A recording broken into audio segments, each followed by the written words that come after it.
நமச்சிவாய. M Kumaravel. நம்ம ராசிபுரத்துல இருந்து ஆத்தூர் போற வழியில ஆயில்பட்டி அப்படிங்கிற ஒரு ஸ்டாப்ல இருந்து அடுத்த ஸ்டாப்ல 2 கிலோமீட்டர் தூரத்துல இந்த சிவபெருமான் கோயில் இருக்கு.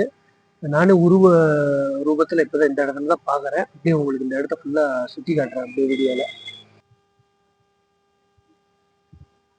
இப்படி பாத்துக்கிட்டாலும் ஒரு 30 அடிக்குள்ளதான் இருக்கும்னு நினைக்கிறேன் சிவபெருமான் சிலை. அப்படியே ஹைவேஸ் ரோட்லயே இருக்கு, நீங்க வந்தீங்கன்னா பார்க்கலாம். ஆயில்பட்டியில இருந்து ஒரு 2 கிலோமீட்டர் தொலைவுல தான் இருக்கு.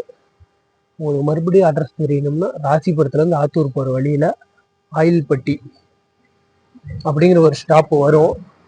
மெட்டாலாவை தாண்டி அதுக்கு இடையில இந்த சிவபெருமான் கோவில் இருக்கு.